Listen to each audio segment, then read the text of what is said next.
třeba o obrazu vám řeknu, co se přihodilo. Už je to pár let zpátky. V jednom penzionu jsme byli na škole v přírodě.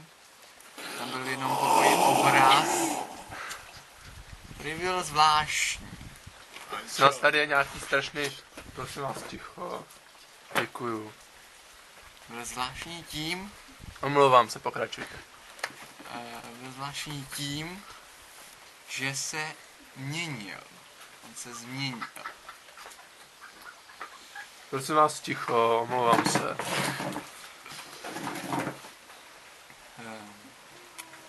Vymluvte. Dotaz? Jak jsi změnil? Až po přednášce. Dotazy až po přednášce. Změnil se. Bylo tam vypadal ten obraz, byl dřevěné rámovaný a pozadí bylo černé. A na tom, před tím pozadím byla vlastně tam byla postel na tom obrazu. Vlastně bylo vidět, že tam jako je nějaká osoba na tom. Ležící. No. Bylo tam takovým malým pokoji, dvoulůžkovým. Ve druhém patře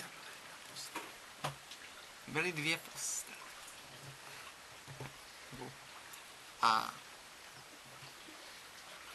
ten obraz tam byl tak 2 dny beze změn. A potom po jedné noci ta osoba jaksi zmizela. A byla tam kaluž jakoby krve. Na té posteli. Počkej, to není celý. Teď říkal, že to všechno. Tak se to celý zatmavilo, ne ještě. No Jo, a... taky jo. No. Pošlu to maky. Že všichni jsme to viděli, jak se to změnilo, že jo?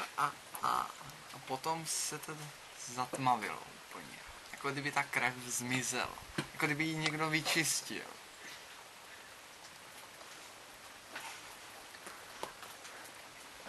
To je všechno. No, Tak. ale když se ten obraz přemístil, Počkejte ještě. tak to Tak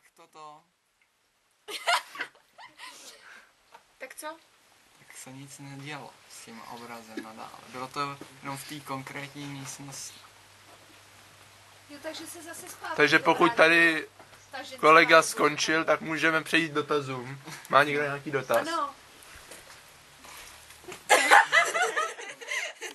Prosím tě, jo. No. Jako, když si to přendal, ten obraz Já pryč. jsem to nepřendal. No to je jedno, prostě Dobře, ho někdo přendal. Ano. A to ta ženská zase vyrostla, nebo co to zmizelo? To už To už nevíš. to už jaksi to už se přendal někam a to už jaksi moje to Svědomí neví. nenapadlo. Už tě nenapadlo. Už mě prostě jsem to už nic. Tak má ještě někdo nějaké dotazy? Nemá. Traumatizující. Já jsem v tom pokoji nebyl, jo. Stalo se to spolužačkám. Ty z toho byli docela měli z toho velký strach.